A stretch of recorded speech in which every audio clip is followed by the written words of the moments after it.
segala tukerin. Cuma banget ya, Bang. Ayo. Tambah. Silakan di sini. Sus, silakan Sus. Enggak nek uang pirang-pirang cilik-cilik gitu. Sus, orang tak reviewnya tulisan. Iya, lagi garap ngau. Alah. Kok pinter kau kok wis do siap semua. Oke, bismillahirrahmanirrahim. Assalamualaikum warahmatullahi wabarakatuh. Waalaikumsalam warahmatullahi wabarakatuh. Sugeng dalu Eyang Sukemi, Eyang Suryatno, kalian Pak Rumian, sinten Om Probo, nggih.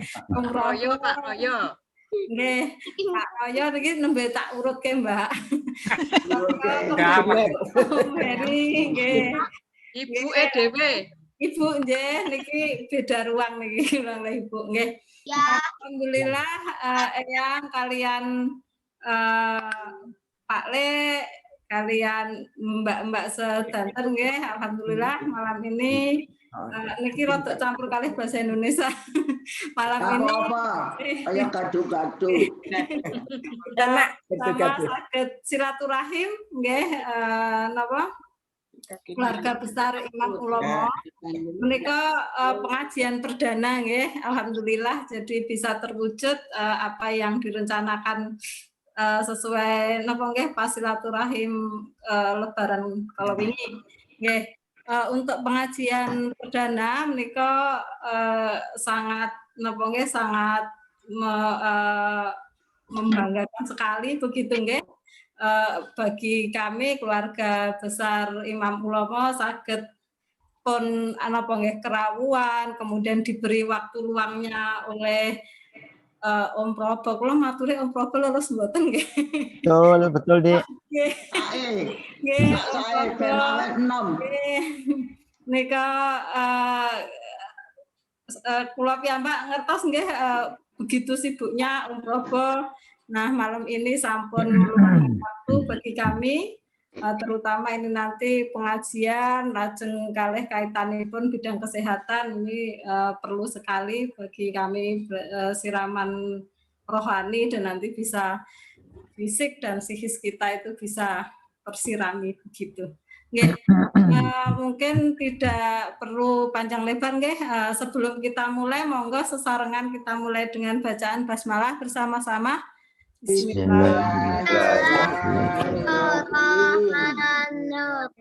Waktu selanjutnya monggo Om Probong ya. Dulu Karena sambutan, pakai sambutan betul. Oh, makin sambutan menapa?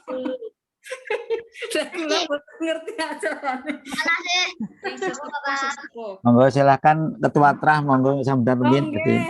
Monggo Om Probo tasih kalian nampaknya menyiapkan materi mbok bilih nggih. Monggo Eyang Suryatno nggih kagem sambutanipun. Monggo Eyang Suryatno. Assalamualaikum warahmatullahi wabarakatuh. Warahmatullahi wabarakatuh. Saudara-saudaraku, keluarga besar Trah Imam Ulama yang sangat saya cintai, saya hormati dan saya banggakan. Malam hari ini memang betul oleh pembicara tadi bahwa ini hari atau malam yang luar biasa karena kita bisa melaksanakan pengajian Trah Imam Ulama ini secara daring, dan biarpun mungkin ini karena pertama masih belum banyak yang bisa connect, tapi saya harapkan untuk berikutnya akan lebih banyak lagi. Yang pertama kepada Ustadz Dr. Probo, aku nyebut ini titel ini bingung panjang banget Probo mawon. Saya matur nuwun banget penyan bisa maringi tausiah nanti. Dan memang ini sangat kita harapkan oleh keluarga besar Rahimanullah. Situasi saat ini memang situasi yang gawat dan kebetulan kok ya penceramahnya adalah dokter yang mumpuni, jadi kami betul-betul sangat bangga. Dan oleh karena itu sekali lagi kami ucapkan terima kasih kepada saudara-saudaraku yang ngurusi untuk pengajuan ini. Saya harapkan bisa diatur yang lebih bagus untuk selanjutnya. Kita yang jelas memang makin tua, siraman rohani itu memang sangat perlu. Saya kira hanya itu yang bisa kami sampaikan. Assalamualaikum warahmatullahi wabarakatuh. Waalaikumsalam warahmatullahi wabarakatuh. Nuwun Eyang Suryatno, nggih. Om Prof sampun siap nggih? Siap, nggih. Alhamdulillah. Monggo wektalipun Om Prof. Assalamualaikum warahmatullahi wabarakatuh. Waalaikumsalam warahmatullahi wabarakatuh. Alhamdulillah wa syukrulillah. Asyhadu an la ilaha illallah wahdahu la syarikalah wa asyhadu anna Muhammadur Rasulillah la haula wa la quwwata illa billah. Bude, Bule, Mbak, Mas, adik-adik, keponakan, para cucu yang saya sayangi, yang saya hormati, yang disayang Allah. Alhamdulillah dari keluarga besar Trah Iman Ulomo. Alhamdulillah pada malam ini Allah memampukan kita untuk bersilaturahim pada pengajian keluarga Trah Iman Ulomo, dan saya mendapat kehormatan menyampaikan kajian yang pertama kali dari mungkin rangkaian kajian yang nanti akan disampaikan siapapun. Moga-moga pertemuan kita ini diberkahi Allah Ta'ala, kemudian apa yang disampaikan nanti semoga membawa nilai tambah kepada kita semua, sehingga kita semua menjadi orang yang syawal lebih baik.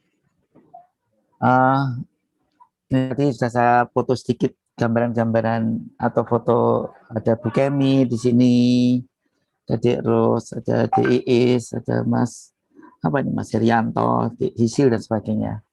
Jadi ya Dek Susi tadi. Jadi saya akan sampaikan secara enteng-entengan saja. Ini masih Syawal.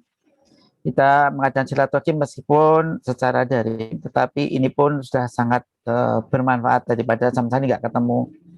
Adanya teknologi ini memang menyebabkan banyak orang bahagia, meskipun sisi lain juga menimbulkan masalah, terutama ada peningkatan jumlah yang mengalami obesitas ya, karena banyak kegiatannya, apalagi yang dosen-dosen ya. Mungkin Dek Ros, mungkin Dek ya Iis, mungkin yang ngajar-ngajar itu kan bisa satu hari itu 8 jam, 8 sesi masih di tempat kursi terus ya, pindah sini, pindah sana, pindah sini, pindah sana, nguji S1, nguji S2, S3 dan sebagainya. Hingga kemudian cemilannya itu ya Allah, jadi biasanya gangguannya nanti pantat, ambeien, nah, kemudian obesitas, radang sendi pada jempol dan karena main WA-an ya, kalau yang tidak ngadep laptop ya. Hingga sebelum nanti yang gejala-gejala yang di masa depan adalah yang kami duga adalah penyakit mata pada anak-anak. Karena anak-anak pembelajaran PPJ, pembelajaran jarak jauh, dengan sekarang baru akan diadakan blended learning yang menyebabkan sangat dimungkinkan ada gangguan mata. Belum nanti ada sedikit ketidaksempurnaan dari aspek psikososial. Dan ini menyedihkan. Interaksi antar orang pada bermain itu penting sekali pada anak-anak.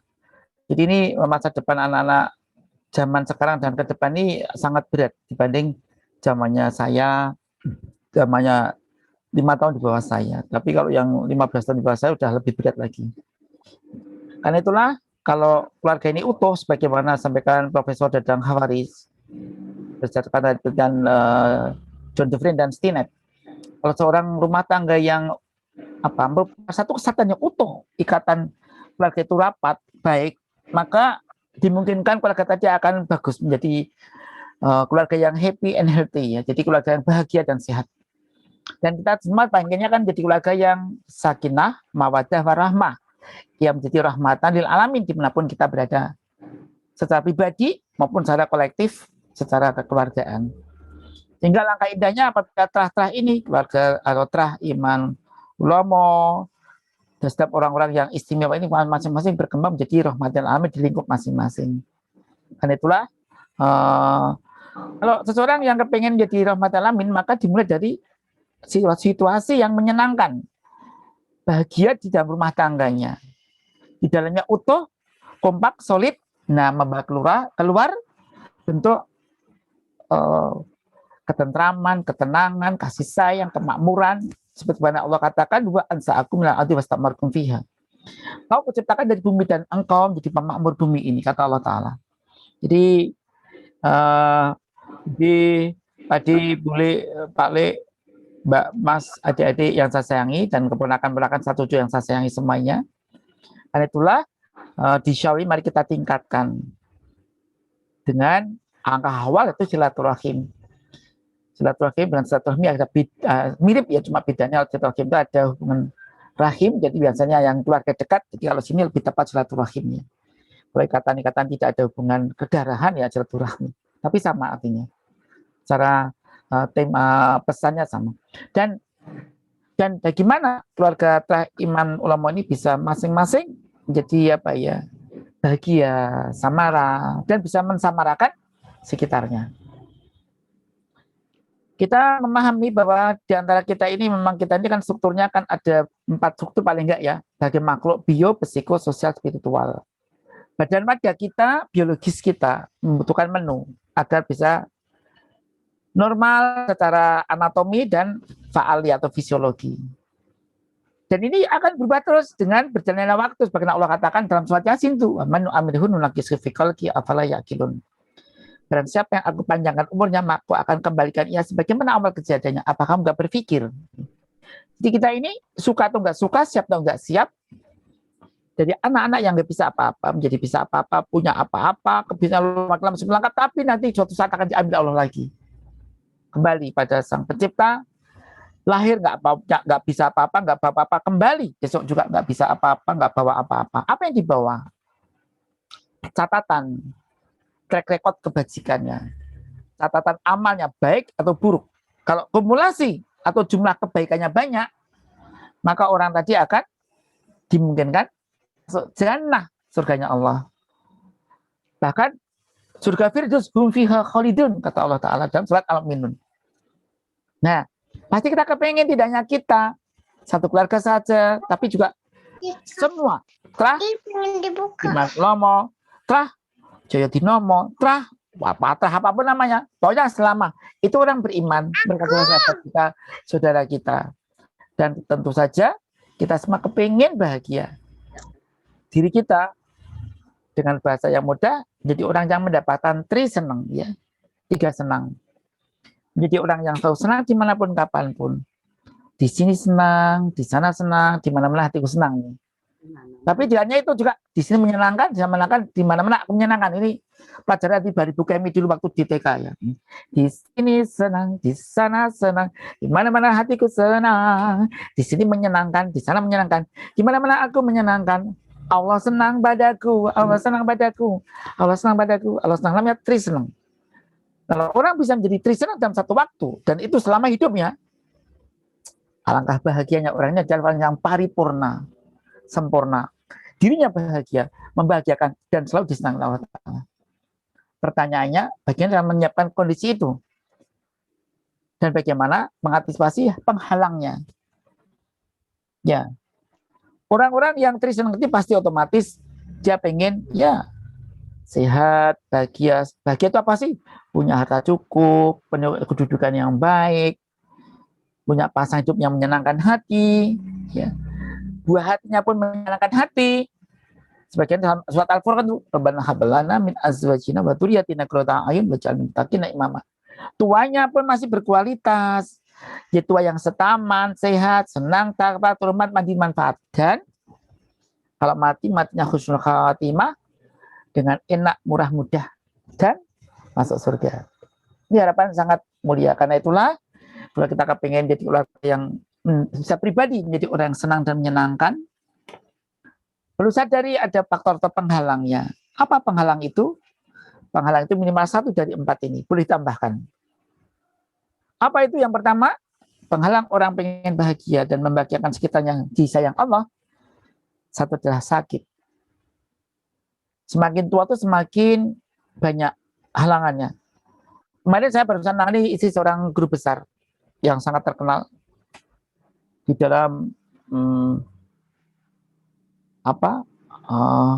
buku pintar, ensiklopedi pasti namanya ada, namanya Profesor Singarimbun, ya. Mas Sri Singarimbun, sangat terkenal itu. Nah, istri beliau kebetulan pasien saya. Istrinya beliau adalah seorang kepala perpustakaan Desa Mada. Beliau menyatakan dari pasien saya kemarin saya rawat. Menariknya apa adalah statement yang mengatakan ternyata tua itu tidak enak. Ini kata-kata ini rasa kaget ya. Gimana Bu? Tua itu tidak enak. Tua yang dirubung penyakit. Nah ini. Nah, jadi Kenapa kayak gini? Jadi kalau tuanya tua yang didatangi, ditempeli berbagai macam penyakit, maka dikatakan beliau, tua itu ternyata tidak enak. Dulu waktu saya belum tua, saya nggak sakit, jarang sakit. Sekarang tua kok jatuh gini aja, jarum sampai 3 bulan, sampai setengah tahun, datang ke dokter ini, dokter itu, dokter ini, dokter itu, mendatangkan ini, minum obat ini, minum obat itu, saraf ini, saraf itu, dan sebagainya. Gitu aja kok ya. Itu contoh ini. Yang menarik yang dari penyampaian beliau itu, tua itu ternyata nggak enak. Nah, di dalam ilmu geriatri yang benar saya tekuni, konsultan saya dari geriatri, saya di penyakit dalam, tapi sampai ambil konsultannya adalah ada ilmu geriatri, ilmu bagaimana merawat, mengantisipasi, dan menyiapkan agar tuanya berkualitas, tua yang panjang umur, yang bahagia, mandiri selama mungkin, dan bahagia selama mungkin. Selama mungkin, lamanya, lama maksudnya lama, bukan selama hidup, tapi selama mungkin. Ini ada ilmu-ilmu bagaimana agar di masa tua tidak sakit. Dan yang kedua, menghalang rumah tangga bahagia adalah, menghalang rumah orang yang pengen senang, menyenangkan senang Allah Ta'ala adalah miskin. Jadi sakit tadi tidak hanya dirinya ya, sakit anggota keluarganya, pasangan hidupnya, orang tuanya, adiknya, kakaknya, budi buliknya, bahkan rewangnya sakit asli rumah tangga sakit pun kita pasti akan kerepotan. Bagi mereka yang hidupnya memang bersama dengan pembantu rumah tangga. Karena itulah saudara-saudaraku dari Trah Iman Ulomo yang saya sayangi, mari kita antisipasi penghalang ini.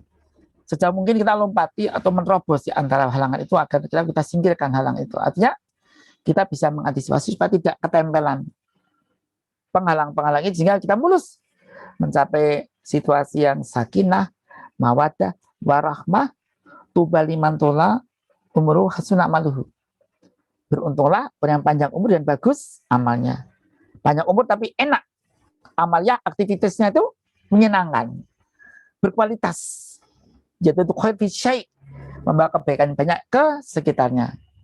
Nah, jadi penghalang menjadi orang yang senang, menyenangkan senang Allah Ta'ala itu ada minimal 1, 2, 3, 4 ini. Boleh ditambah ya.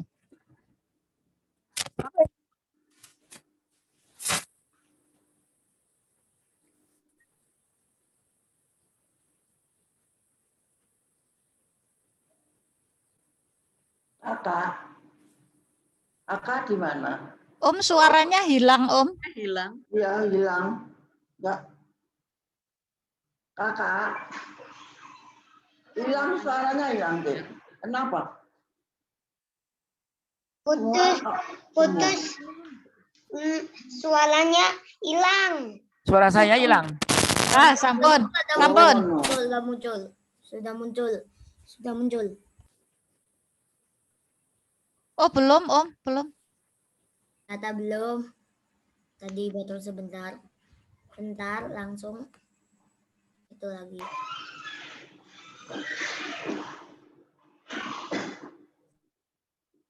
Kok nggak ada suaranya?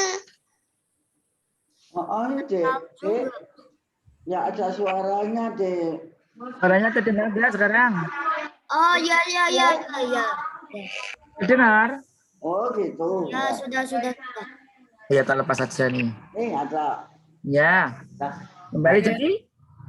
Yang lain Yang kedua, kalau itu penghalang orang yang ingin bahagia atau senang menyenangkan yang senang Allah Ta'ala adalah miskin. Miskin itu tidak dosa, cuma nggak nyaman, tidak enak. Dan karena itulah, karena Nabi Muhammad tahu bahwa miskin itu enggak enak, maka diajarkan doa supaya enggak miskin.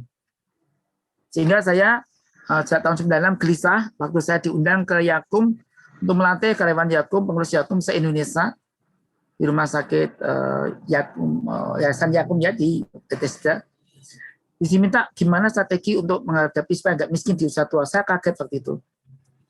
Waktu saya belum melakukan syarat khusus ilmu ini, sehingga saya bercita-cita saya akan mengambil ilmu mengantisipasi miskin di usia tua. Dan saya alhamdulillah 2018 kemarin, 2020 ya, saya ambil magister manajemen di bidang bagaimana pra pensiun training. Jadi bagaimana supaya tidak impact community miskin di usia tua. S1 saya ekonomi, saya ada bagaimana marketing ya, bagaimana memasukkan suatu home care, perawatan di rumah supaya efisien, efektif, dan bisa menghemat pembiayaan. Nah, jadi miskin ini jadi problem tersendiri, karena banyak juga orang yang akibat miskin akhirnya dikafir. Ya. Nah, Rasulullah juga memberikan tuntunan doa yang sangat indah. Kalau kita nggak ingin mengalami kemiskinan, ada doanya itu. Dan ilmu anti miskin ini kalau dikupas membutuhkan waktu 12 jam ya. Saya mengajar ilmu ini wirausaha 15 tahun yang lalu sampai sekarang ini mengajar ilmu ini untuk mahasiswa S1 untuk prodi gizi, prodi perawatan, dan prodi kedokteran. Gimana supaya kita nggak miskin di usia kini dan usia tua. Di ilmu anti miskin.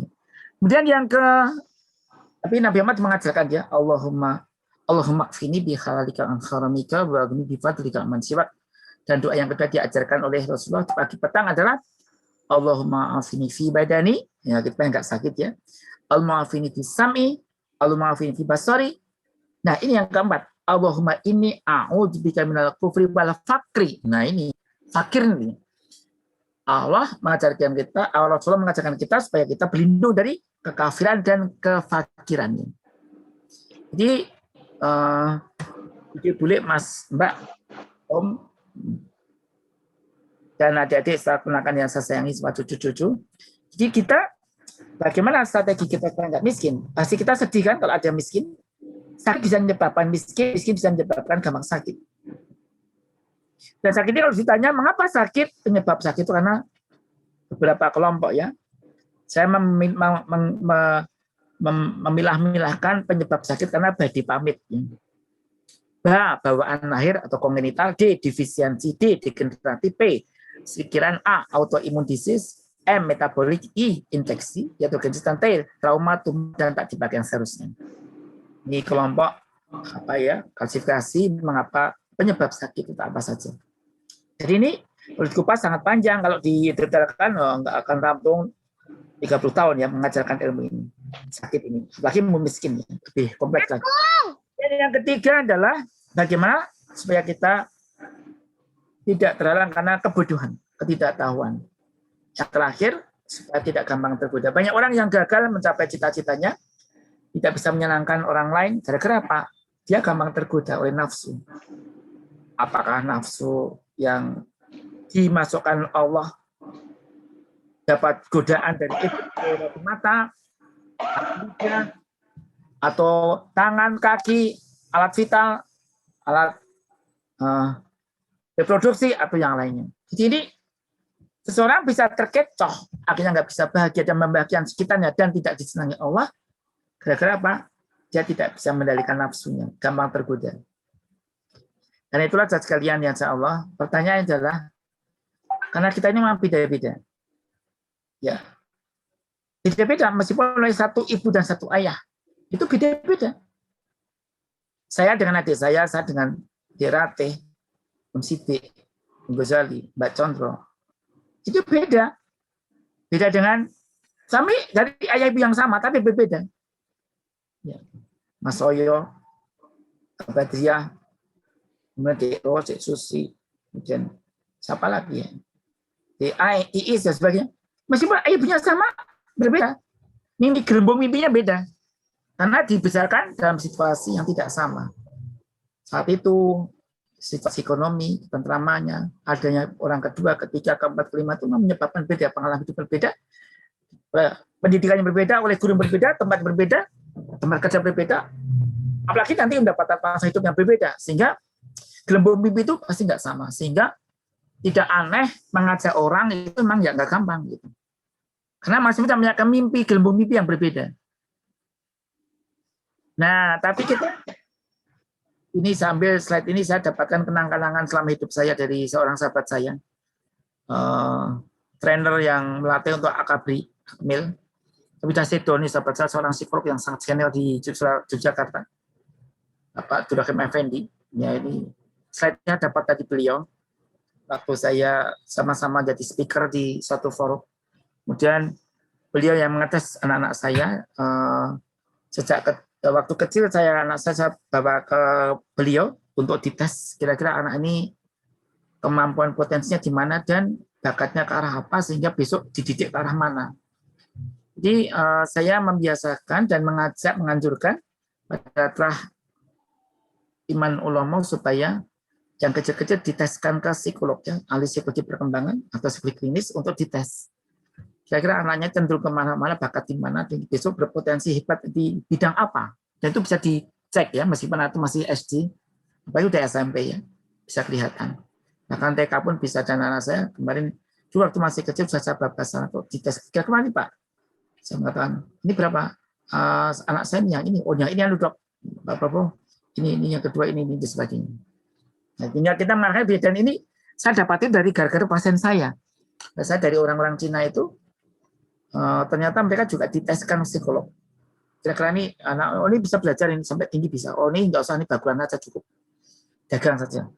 Nanti biaya kuliahnya berikan aja untuk modal dagang. Kalau gagal beri modal lagi sampai 3 kali gagal ya sudah dilepas. Terserah kamu jadi apa. Nah dari itulah kemudian saya tertarik dan kemudian saya mencoba pula dan ternyata benar. Semua ilmu dari Allah Ta'ala ini bisa dilakukan lewat jalur manapun, nanti akan sangat menolong kita. Sehingga pengalaman pelajaran masa lalu dari orang-orang sebelum kita, ini kita bisa ambil. Kita ambil masa lalu yang mungkin sudah jadi fosil, ya. Kenangan sejarah. Ya. Dan kita ambil pelajaran untuk apa? Melangkah masa kini untuk menuju masa depan. Agar kehidupan kita secara pribadi banyak senangnya. Surga, bukan nelongso atau neraka. Dan untuk itu kita harus latih diri kita, keluarga kita, anak turun kita, semuanya untuk mengerti hukum 5 dari ajaran Rasulullah Muhammad SAW itu. Mana yang harusnya dilakukan atau wajib, mana yang harusnya ditinggalkan itu haram, mana sebaiknya dilakukan adalah sunnah, mana yang sebaiknya ditinggalkan itu makruh, dan mana yang bebas-bebas saja atau mubah. Jadi kita biasakan anak-anak mengetahui hukum 5 ini dan sejak kecil. Nah, tekniknya monggo kecil ya Bu Kemi yang jagonya yang guru TK itu pintar banget ya. Gimana menanamkan secara pedagogi metodik itu kita ngajarkan bagaimana anak ini bisa tumbuh kembang jadi diri sendiri tapi yang tahu subosito sehingga dia menghadapi masa depan apakah itu peluang, apa itu ancaman, tantangan, hambatan dan gangguan tetap dia eksis dan akhirnya bahagia. Dan sekali yang saya hormati karena itu di kesempatan yang singkat ini saya ingin sampaikan sedikit saja. Fisikan banyak, yang sangat banyak. Jadi saya hanya sampaikan tip-tipnya saja. Saya tidak akan menyampaikan secara detail karena waktunya jelas nggak cukup. Kebetulan di keluarga yang Limo Joko, Gus Wali ini, kami rutin setiap Rabu pagi kami yang mengadakan acara pengajian. Pengisinya saya dan sahabat saya Ustadz Satori Abdul Al-Hafidz Soktantesi, yang dia pengasuh pesantren Darus Solihah. Kami bergantian setiap Rabu 1 dan 2, saya, 1, 3, Rabu ke-2 dan ke-4 ada beliau satu ini. Jadi kita hanya setengah jam, karena kita tahu sibukan kita masing-masing. Nah, gimana ya agar kita bisa bahagia dengan kesehatan jasmani rohani yang bagus di bulan Syawal ini dan seterusnya. Kita berharap dengan kita masuk Syawal, nanti kita ada peningkatan dan akhirnya melaju sukses di waktu-waktu yang selanjutnya. Nah, ini ada resep yang praktis yang mencakup keseluruhannya. Dan ini bisa diamalkan dengan cara dilakukan dulu, saya diulang-ulang, akhirnya teringat masuk dalam memori kita masing-masing, dan kemudian kalau diulang dan diajarkan disebarluaskan, maka ini akan terpatri dalam diri kita masing-masing. Dalam bahasa zaman dulu namanya mendarah daging gitu. Dan resep ini Saya ambil dari lagu rakyat Maluku, namanya Burung Kakak Tua, itu masa rubah syairnya. Ini resep sehat bahagia, sehat utuh luar dalam, dan ini bisa kalau dijabarkan luas ini bisa apek, bio, psikososial seperti itu. Pendekatan pun juga pendekatan komprehensif integratif ini. Jadi kira-kira bagaimana resep ini? Mudah sekali. Jadi nanti bisa dipraktekkan, direnungkan ya. Sehat bahagia, apakah resepnya? Rajin olahraga, seimbang gizinya, tidur secukupnya, tingkatkan takwanya, kembangkan hobinya, bagus lingkungannya, legowo dan ikhlas menerima, kontrol rutin dan bergembira, baca tulis, tetap berkarya sekuatnya saja. Jadi lagu ini yang saya pakai untuk pintaan S3 saya pada calon jemaah haji dari DIY, dari seluruh jemaah DIY. Tahun itu, tahun 2014, saya ikuti lagu ini diajarkan pada seluruh jemaah haji, juga pada TKHI, pada tim pembimbing ibadah di kloter-kloter itu, kemudian terus selama dilakukan, diajarkan, dan kita lihat seberapa banyak angka kesakitan kematian pada jemaah haji yang kloter DIY sekitar 5.000 dibandingkan yang non dilatih. Nah, kita bandingkan mereka yang melakukan darah tipsnya dijabarkan luas sekali. Untuk haji gimana, ayo non haji bagaimana, berbeda. Jadi saya terangkan secara sekilas. Jadi ini sudah kami teliti dan alhamdulillah dengan 2 lagu dan 2 permainan tepuk tangan itu angka kesakitan dan kematian secara bermakna turun dibandingkan yang tidak dilatih ini. Kemudian juga bersifat cost effectiveness, jadi penghematan biaya. Kalau dihitung secara nasional, maka kalau dilakukan benar-benar bisa mencapai sekitar 11 miliar.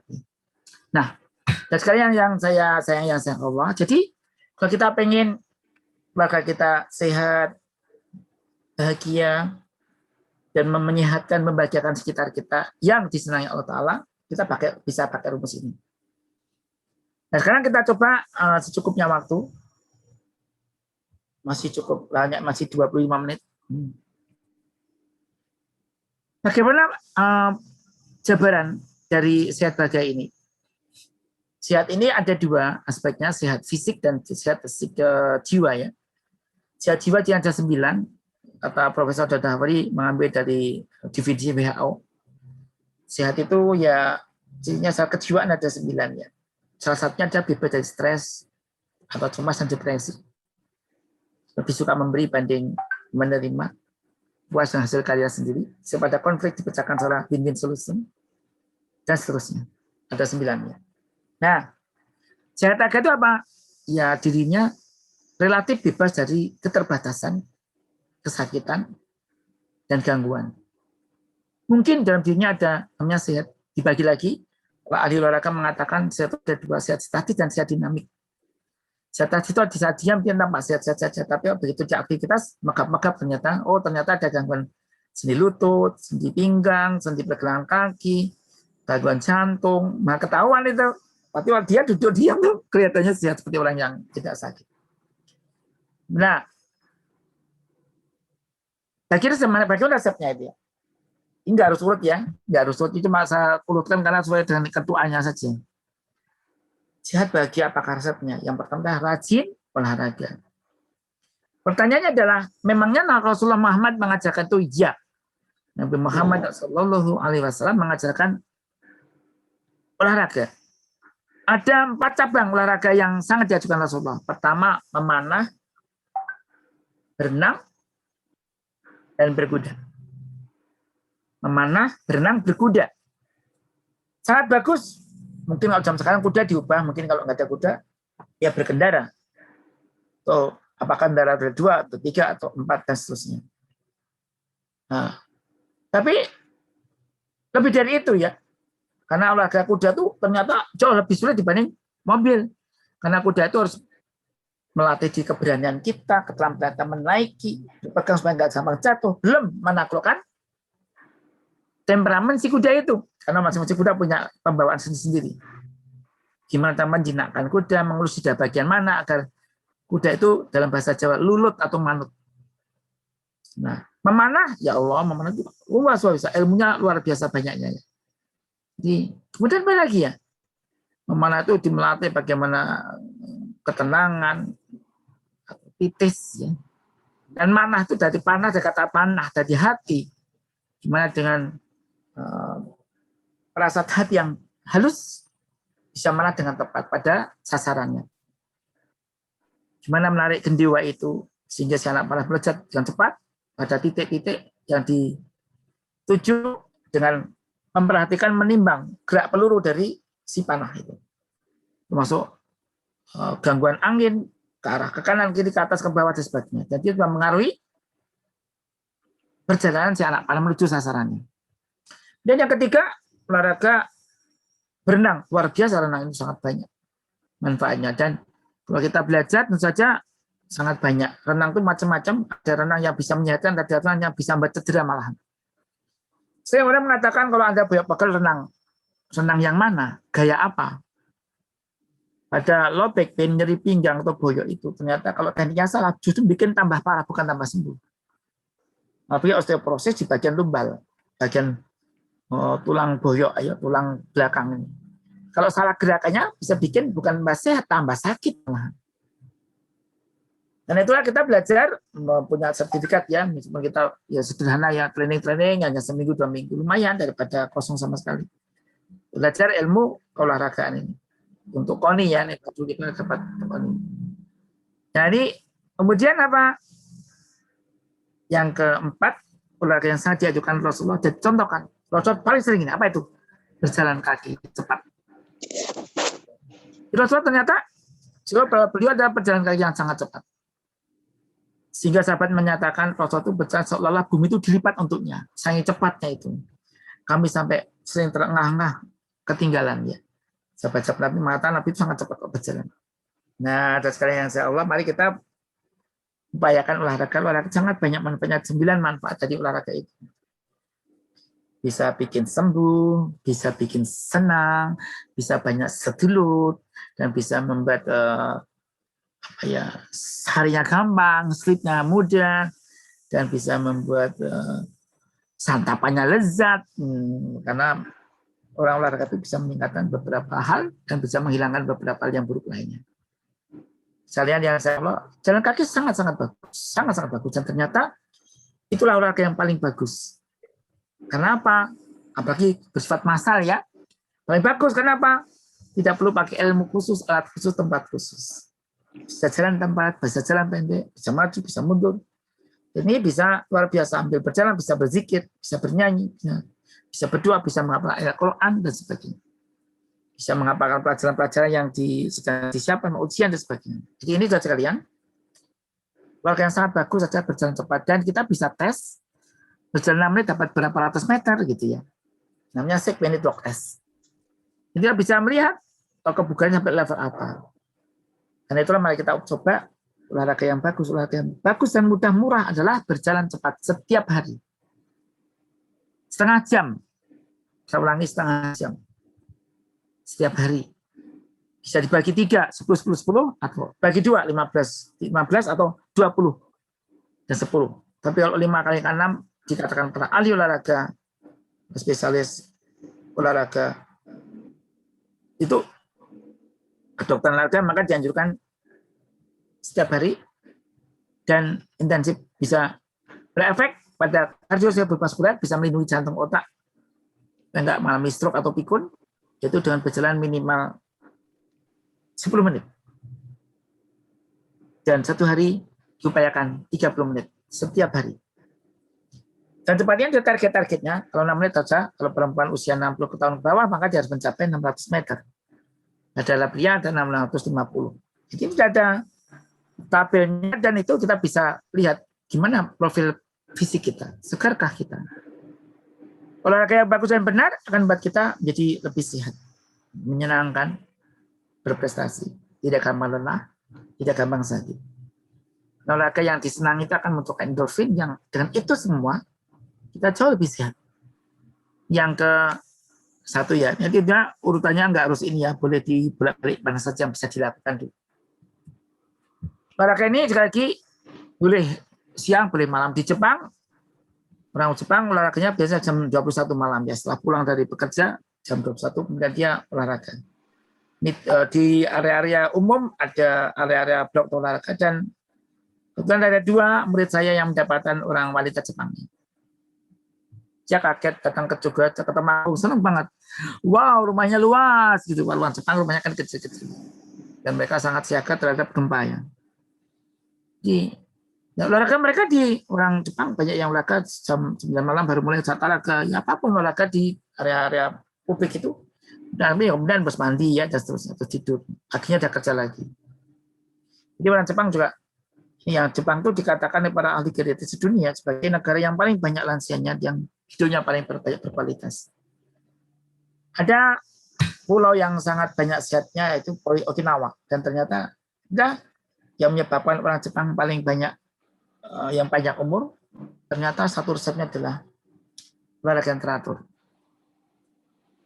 Jadi sekalian yang saya Allah hormati, olahraga ini nggak gampang-gampang diucapkan, tapi itu dilakukan. Kenapa? Godanya ada kemalasan kita sendiri, kesibukan kita, apapun alasannya. Yang olahraga ini ada dibagi 3, olahraga prestatif, olahraga rekreatif, dan olahraga kesehatan. Yang pertama olahraga rekreatif itu untuk senang-senang, tidak butuh sehatnya. Dan yang kedua olahraga kesehatan. Nah ini untuk tujuan untuk sehat, supaya organnya awet, berfungsi normalnya awet atau lama. Dan yang ketiga olahraga prestatif, bahkan untuk mengharumkan nama, kompetisi. Kalau orang kompetitif itu otomatis sudah melewati fase-fase olahraga sehat. Itu saja sekalian. Olahraga mana silakan dipilih yang mana. Monggo silakan, tapi yang penting setiap hari. Ya. Jalan cepat boleh, jalan pakai sepeda statis juga boleh, dan seterusnya. Pakai treadmill boleh. Silakan apa aja boleh. Tapi saya menganjurkan kalau yang pengen kolosal adalah jalan kaki cepat.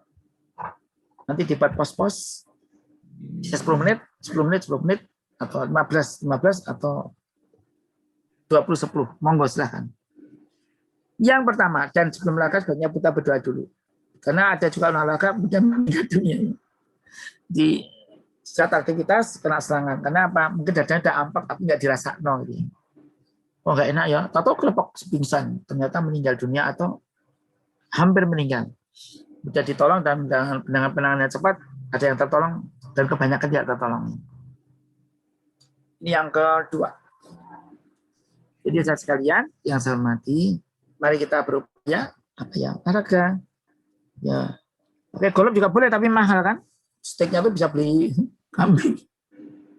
Ya, dan yang kedua seimbang gizinya. Kalau kita ngomong gizi seimbang, ilmunya panjang banget ini. Karena saya Mbak Pipit, si Pipit, karena saya Metika Cacanto Pipit ini belajar di ilmu gizi di kedokteran kecamatan ya. Alhamdulillah, saya memang seimbang gizi itu penting sekali. Tapi dia hanya seimbang, tapi juga aman. Ya. Gizi bergizi tapi tercemar, hati. Dan banyak orang yang sakit bukan dia makan bergizi, tapi makan bergizi tadi tercemar oleh bahan-bahan yang bisa merusak tubuh penerimaan. Di IPB ada ilmu yang sangat mendalam ya, IPB atau di UGM atau di yang lain di teknologi pertanian, kesehatan gizi, sangat berkembang. IPB itu dulu pionirnya ya di Indonesia ini. Jadi gizi seimbang itu sangat penting. Tapi jika gizi yang seimbang tapi yang aman, tidak tercemar.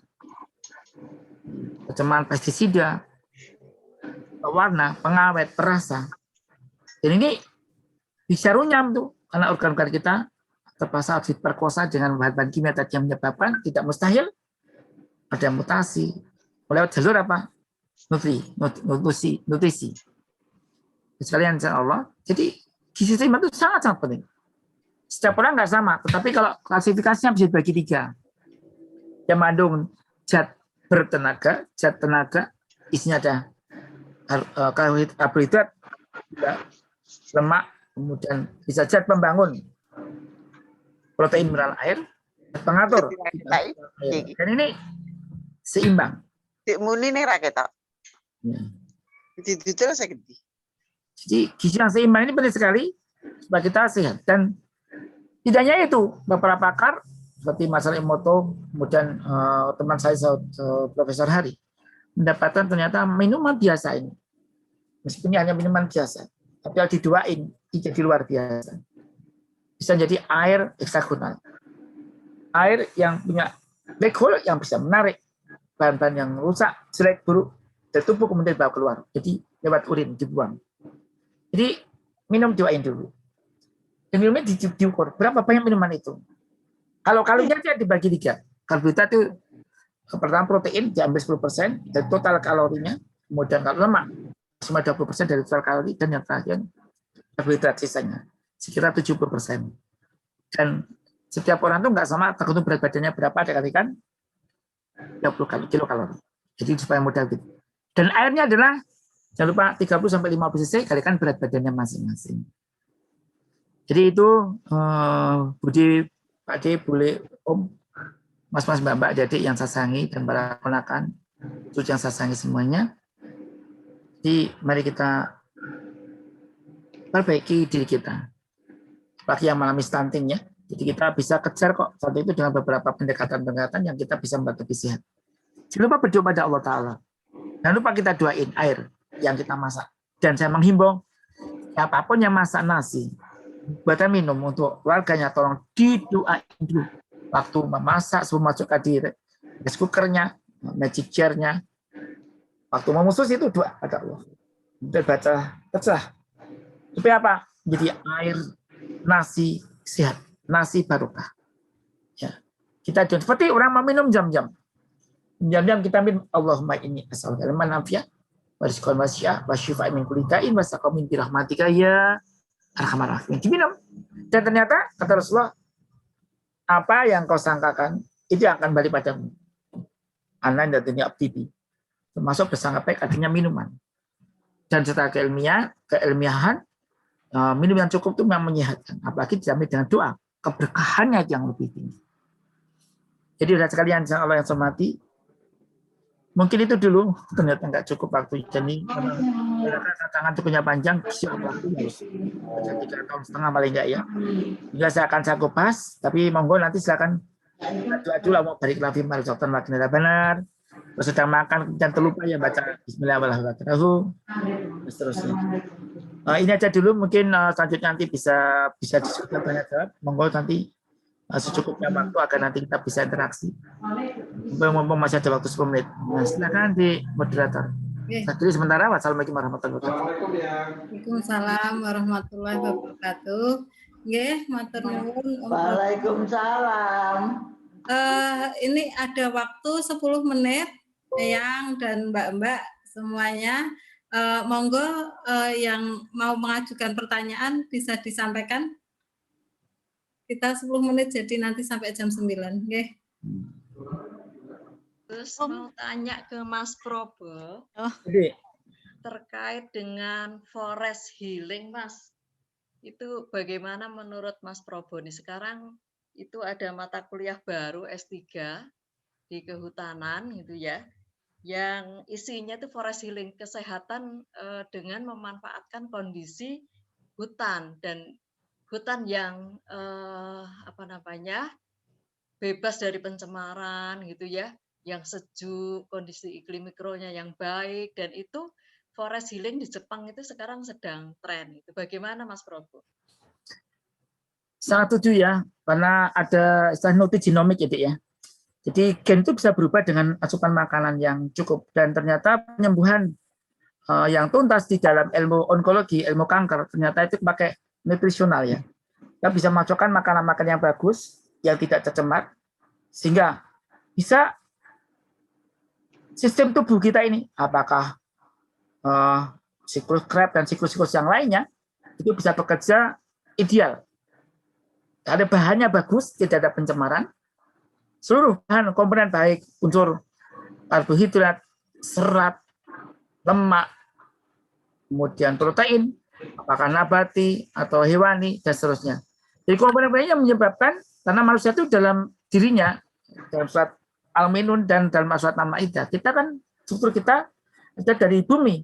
Maksudnya apa? Bahan dari bumi itu yang diserap oleh makanan dalam siklus kehidupan manusia, siklus makanan itu dari bumi, kemudian ke tanaman, tanaman dimakan oleh hewan, dan atau manusia langsung karena kita komensal ya. Kemudian dia itu diolah jadi energi, dan energi ini sebagian limbah kita buang dipakai lagi oleh tubuh. Nah, kalau bahan-bahan yang diasup ini bahan-bahan yang ideal, nutrisinya lengkap dan tidak tercemar, tadi saya katakan tidak hanya seimbang saja tapi harus aman tadi saya katakan. Dan ini di dalam ilmu gizi memang sangat penting sekali bahwa bahan makanan harus sekali lagi setinggi apapun makannya kalau tidak tercemar jadi masalah. Karena itulah adanya kecenderungan makanan-makanan yang tidak tercemar dari bahan-bahan yang benar-benar alami itu sangat disukai. Tetapi tetap dihitung berapa persentase, misalnya karbohidratnya berapa, lemak berapa, protein berapa, apakah hewani atau nabati, monggo. Tentu silakan saja karena dalam ilmu gizi apalagi nanti udah ada penyimpangan organ tubuh misalnya penyakit yang bisa ada batu empedu, ginjal, gagal ginjal ringan, sedang atau berat, kemudian mengalami proses degeneratif di otak, di kulit, ini harus mendapatkan menu yang sesuai. Dan ini sampaikan Rosadi bagus sekali ya. Jadi ini tantangan masa depan. Tetapi sekali lagi unsur manusia tidak hanya itu, masih ada satu lagi yaitu unsur psikologis. Ini yang perlu kita siapkan. Secara badan madak, ya apapun yang dilakukan, apakah bahan-bahan yang bisa memperbaiki gen kita ini genomik ini, maupun aspek psikologis dan religius. Dan ini benar-benar kesehatan itu sekali lagi bukan hanya karena makanan semata, tetapi karena faktor ilahiyah. Dan ini satu sekali lagi adalah anugerah Allah. Dan kita kira jadi terus kita kadang merinding ya. Orang udah hidupnya sehat, mati ketabrak itu loh. Itu dia mikirin. Ya Allah bagus, musbah bisa terbang. Itu seorang kecelakaan lapangan, sedih dan. Jadi umur panjang seorang memang ternyata tidak hanya satu. Kemudian korban peperangan, ya, kesalahan ambil kebijakan, matinya apa? Kurang gizi. Karena lahannya, hutannya dirampas, dijadikan diambil tambangnya, hutannya dibabat habis. Kita sedih pasti kan paling tahu ya. Di Kalimantan sekarang banjir kemarin, ini ya ahli hutannya PB ini sangat sedih itu pasti sangat sedih. Makasih Dek, Mbak, ini pencerahan kita semua nih. Ya. Bagus sekali masukan dari Dek. Ya. Mbak Iis, monggo. Monggo Des. Mau nanya? Oh, boleh, nggih, monggo boleh Chandra. Nggih. Itu tadi kan kurang saya yang kurang jelas ya. Itu doa untuk memasak nasi atau minum itu apa tuh? Untuk Fatihah saja Mbak, Fatihah saja. Nabi Muhammad itu menyembuhkan penyakit-penyakit dengan Fatihah, Al-Fatihah. Ya. Dan kami Al-Fatihah, alhamdulillahirabbil. Kami beberapa kali sampai nulis buku yang tentang itu belum saya tulis lengkap ya. Rahasia Al-Fatihah terhadap proses penyembuhan pasiennya. Beberapa kali datangi pasien waktu saya masih dokter umum dulu tahun 87. Ya. Baik dokter umum waktu itu datang karena saya kan mulai ngaji anak-anak TPK, mendirikan TPK ya di Temanggung. Kita mendirikan TPK yang pertama melatih guru TPK se-Kabupaten Temanggung. Dan waktu TPK belum banyak berkembang waktu itu. Tahun 87 ya kita kembangkan model kombinasi metode Iqra, Qiraati, Hataiyah dan Al-Barqi. Dan saya punya sedikit pengalaman keterampilan bidang itu. Dan kita latihkan kemudian lucunya saya kedatangan pasien. Assalamualaikum, waalaikumsalam. Bisa ketemu Ustadz Prabowo. Oh, di sini Dokter Prabowo nggak ada Ustadz. Ya kan yang mulai ngaji ya. Tapi kan buruan Ustadz saya hanya guru ngaji anak TPK ya. Ya terserah pokoknya Bapak kami mau sowan minta air doa. Minta air doa. Kenapa Anda? Sakit tangan saya habis operasi nggak bisa digerakkan, diambil kan dulu patah karena kena spring di kayu lapis ya. Kemudian ini patah kemudian dipasang oleh pakai platina, diambil nggak bisa dicekok gitu ya. Sudah datang fisioterapi, jadi dokter bedah ortopedi bilang saya dan ikut jadi asistennya waktu itu, jadi asisten bedah. Saya tahu dia itu pasien saya sebenarnya dengan saya sebagai asisten bedahnya. Sudah tangannya udah nggak sembuh. Satu dalam mimpi saya supaya ketemu Dokter Prabowo. Terus kita doa. Saya belum haji waktu itu, kan haji saya tahun 2001. Ya. Terus udah saya manggil saya, Romi. Ya Mas. Terus jalur tunggu ini. Tak kayak ya karena sisa dari pesantren ya ada lagi yang dari pesantren jadi tahu. Kita baca ambil kemudian kita doain. Anehnya apa, Dek? Itu minum, Dek. Dok, saya gerak, Dok. Ya Allah. Bapak nggak main-main ini, nggak nipu. Enggak, Dok. Ini saksi saya, saksinya. Ya Allah, ya Rabbi. Saya benar, saya baru tahu. Ya Allah, itu yang pengalaman pertama. Saya punya pengalaman beberapa kali termasuk yang mau operasi, sudah dirujuk. Kami udah ngebel. Akhirnya Ilis ya, utusan tersumbat kita bisa kentut lepas ya. Sembuh sampai sekarang. Itu kadang-kadang aneh. Itu kekuatan doa yang luar biasa. Kita jangan menyepelekan kekuatan doa. Doa itu luar biasa, sangat luar biasa. Dan kami menemui beberapa kali kejadian yang mustahil, istilahnya ya. Nggak mungkin waktu saya haji 2001, tapi saya nggak banyak melihat kejadian aneh. Waktu saya tugas 2013 saya tugas PPIH di sana selama 68 hari di Mekah, Madinah, Jeddah. Saya melihat ada namanya Human Award pertandingan karya ilmiah untuk tugas haji itu di Jeddah. Diikuti dari tiga pusat, Mekah, Madinah, dan Jeddah bertanding, dan saya mengajukan 5 paper dan juara 1 semua saya kebetulan. Saya diberi hadiah berangkat lagi tahun berikutnya dan tidak usah daftar. Bisa. Dan itu saya pakai penelitian S3 saya. Asapnya lagu tadi. Jadi saya bikin proposal, kemudian saya jadikan S3. Jadi pendekatan seperti itu. Kenapa, Dik? Terus ini menarik di isu ya. Pak Condro ya. Ada pasien pembimbing haji, kanker otak, benar-benar kankernya sebesar itu, nggak mungkin secara ilmuwan tidak mungkin dia bisa jalan, pasti lumpuh, pasti bisu. Dia bisa membawa jamaah dari Indonesia ke transfusi. Kok bisa ya? Nggak mungkin ini. Kami kaget, gimana ya ini? Nah, masuk akal ini. Kankernya begitu besarnya, CT scan, brain CT scan, CT scan ini. Nyatanya bisa. Aneh. Itulah kekuatan doa. Mencari endorfin.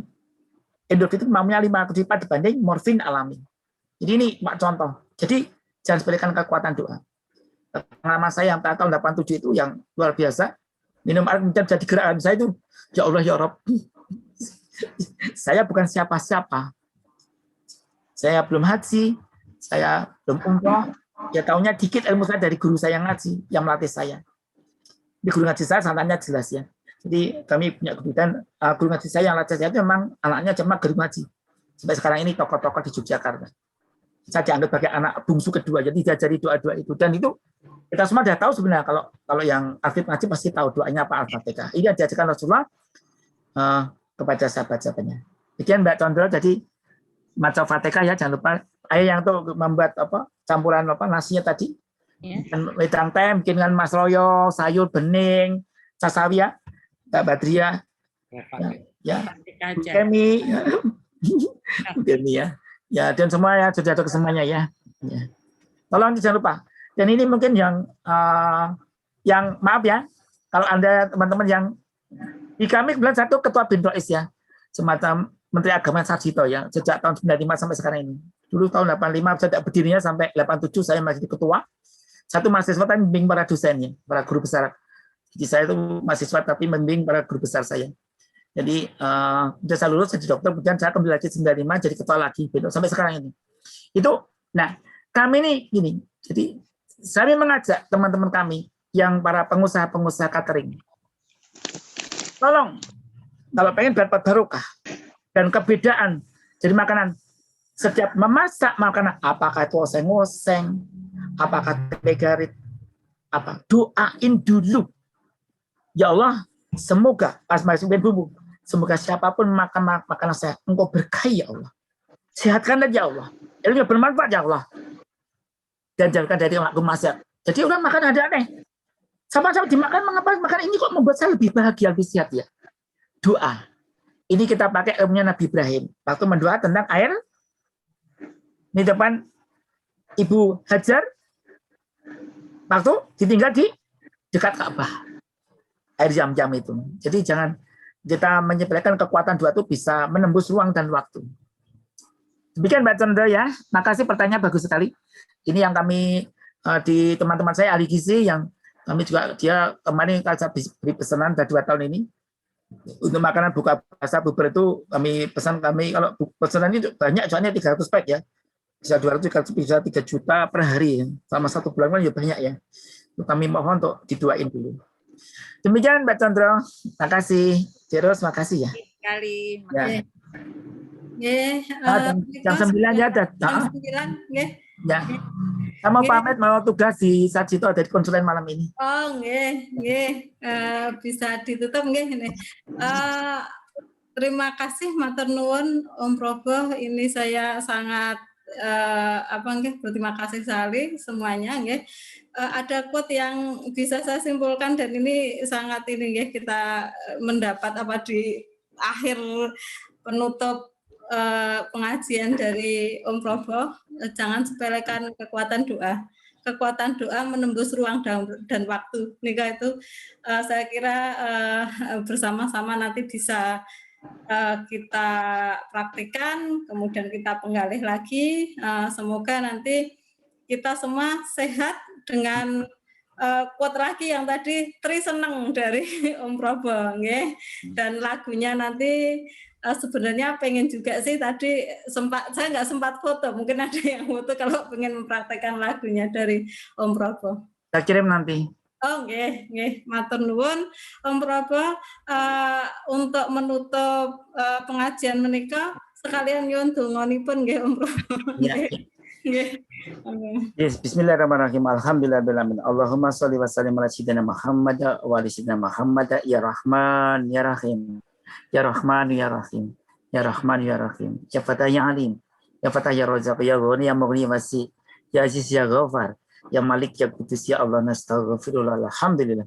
Rabbana dhalamna anfusana wa illam taghfir lana wa tarhamna lanakunanna minal khasirin. Allahumma arinal haqqa haqqan warzuqna tiba'ah wa arinal batila batila warzuqna ijtinabah. Allahumma inna na'udzubika min jawri ni'matika wa takhawuli afiyatika wa fujaati niqamatika wa jami sakhatika. Allahumma inna nas'aluka minal khairi kullihi ma 'alimna minhu wa ma lam na'lam wa na'udzubika minas syarri kullihi ma 'alimna minhu wa ma lam na'lam. Rabbana hab lana min azwajina wa dhurriyyatina qurrata a'yun waj'alna lil muttaqina imama. Rabbana atina fid dunya hasanah fil akhirati hasanah wa qina adzabannar. Allahumma inna na'udzubika minal barasi wal jununi wa jundambi wa min sayyi'il asqam. Rabbana taqabbal minna innaka antas samiul alim wa tub 'alaina innaka antal rahim wa sallallahu alaihi wasallam Muhammadin alhamdulillah. Amin. Amin. Matur nuwun Om Proboh. Nggih, monggo menawi badhe tindak ke Sarjito. Waktu saya kembalikan ke host nggih Mbak Iis tadi gimana? Mobilnya masih ada yang mau berbincang-bincang silaturahim monggo. Nggih. Terima kasih. Oh Om Proboh sudah ini nggih, sudah live. Monggo yang boleh nek badhe ngobrol ini saya setel sampai 2 jam. Nggih. Mbak Ririn, dolan Mbak. Iya, besok ya. Dek. Aku ya. Insyaallah. Iku nempel mobil yo ning ndi, Mbak? Ning garasi. Mbak, ning omah. Arep garasi. Oh gitu ya, enggak bisa ya. Nyari wifi. Iya, background-nya mobil. Tak ganti background ra iso, Dek. Lucy. Mana orang? Assalamualaikum Yang Sur. Malam. Lucy. Saking Pontianak. Oh iya. Pontianak. Saking Pontianak. Peserta paling jauh. Sopo? Susi. Batik Susi iki sing Solo nggone lan kuwi. Ah itu cucu niku. Ini ya, Mas. Aduh, siapa? Siapa? Kali. Bowo. Ya. Ini cucunya Yang Sur.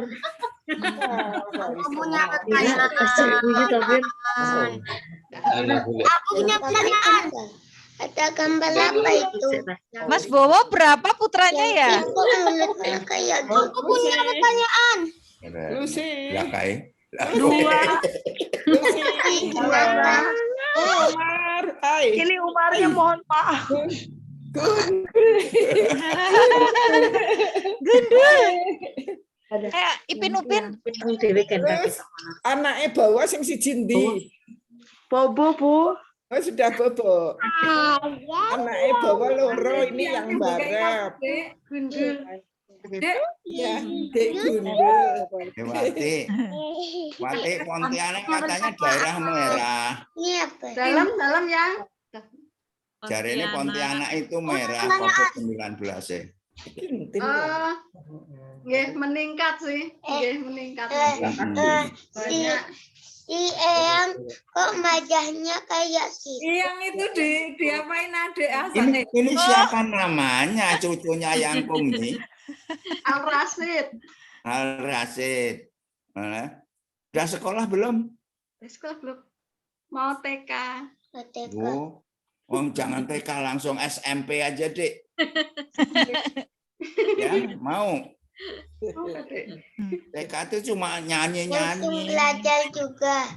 Langsung belajar juga. Aku malah di TK malah cuma hafalan, habis itu kayak main-main. Pintar banget. Oh, pintar banget. Kok belajarnya kok kayak gitu tuh. Oh iya. Aku punya pertanyaan. Hitung-hitung. Begitu apa? Yang rumpi cucu-cucu nih. Yang kami sudah ngantuk ya yang. Ada yang kemi ya? Yang kemi. Ada yang Aku punya pertanyaan. Mbak Nuni.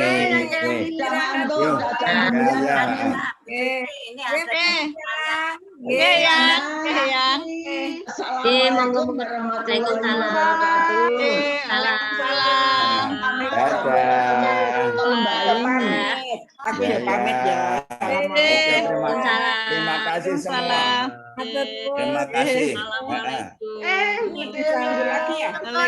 Susi iso tak dolan nunamu. Oke, Mbak Ririn. Ya. Halo. Mbak. Wah, tau banget ya. Lah tonggo cedak ora tau ketemu ya. Cedek banget jane. Tonggo cedak banget. Nah, Dewati kontak-kontak Royo. Hah? Oke, ketemuan. Yuk, kapan? Aku ki lagi wae ngerti nek grup anyar meneh, Mbak. Aku mau kasih pertanyaan. Cakepnya ini. Rasid. Anakmu pinter, Dek. Aku mau kasih pertanyaan. Mau nanya apa Itu pertanyaan? nanya sama Tante Susi itu. Sama Tante Susi itu pertanyaan. Jawab. Ini Pertanyaannya itu. Oh, udah Dek Susi, Dek. Susi. Pertanyaannya apa? Pertanyaannya, Apa? benda ini butuh oksigen tapi tidak punya paru-paru, warnanya terang dan juga punya beberapa warna. Jika terkena benda cair, mati. Apa itu? Apa itu? Udah itu. Kalau bisa jawab hadiahnya apa? Paru-paru barang medeni kamu pertanyaannya. Kalau bisa jawab hadiahnya apa, Pak? Itu yang jawab itu yang mungkin. Diam. Api. Jawabannya api. Api punya paru-paru. Tapi nggak punya paru-paru. Bukan. Kamu ya, Le. Oh ya. Tapi api kan warnanya merah, kok terang tadi? Api kan warnanya merah. Dedek asam api. Tak punya paru-paru tuh api itu. Tapi bukan paru-paru. Niki Tadi ketemu bagus halo deh Mbak Ririn. Halo. Yang Deni. Mbak Ririn. Lek pripun Deni iki kok? Mbak Ririn ada yang Mbak Ririn. Mbak. Ngen kula Tadi masnya yang tadi tuh Ning garasi. oleh sinyal. yang pakai Kenapa listrik mati? Lah, kita tahu. kongkok tuh tadi tuh pas Mau aku nggak tekne lho, neng ngene garasi terus mak nganggo nasi bungkus. Iki neng ngendi iki sampai tak pikir-pikir apa neng pinggir dalan. Jebule nang arep omah ning garasi. Nasi bungkus barang kok. Oh iya. Di Solo kan ini baru panas-panasnya ya. Jadi enaknya kita di luar sambil cari angin. Jumat ya Mas, malam Jumatan. Malam Sabtu. Malam Sabtu. Orang malam Minggu. Malam Sabtu. Golek angin Dek, ning kene sumuk banget kok. Oh iya, memang lagi panas, Dia naik Mbak. kereta Mas. Podo ya. Podo. Ya ini Le, Bogor Bogor. kan sering hujan. Oh, kene malah ora. Kene ora sering hujan yang panas rame-rame. Oh iya. Pontianak juga panas tuh, panas banget jadi ya. Heeh, podo ya. Pontianak Sehat panas. ya. Deros neng di Deros, neng Bogor apa neng Pontianak? Wis mulai ke Pontianak aku, Mbak. Wis neng Bogor wisan. Wis. Oh, lumayan suwe. Oh, pirang bulan.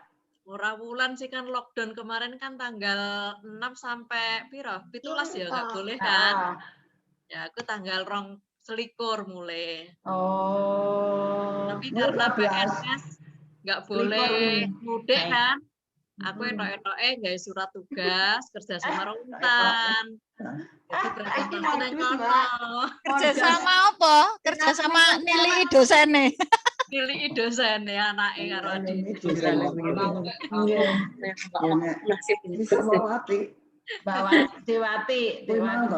Dewati dicari. Lah ini Cari. Dewati. Pindah pun di wis pindahane nang mlebu. Pindah. Pindahnya Bogor. Kali itu Ngancani Siva kok niku. Niku ngancani Siva. Ngancani Siva dari Pontianak. Mboten pindah. Katanya ngancani Siva to. Pirang tahun, Dek, putrane. 5 tahun. Namanya siapa? Cakepnya. Al-Rashid. Al-Rashid. Nek putrane Dek Susi Susunya sapa, Dek? Hasan. Hasan. Wi Dek Susi ning ndi to, Dek?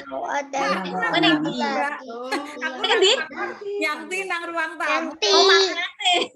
Makane aku dhewe-dhewe. Loh, kok Hasan juga sendiri, Dek. Lagi malah Mana yang ti? Hasan dhewe. Yang ti dicari Oh, alah sendiri-sendiri malah apik.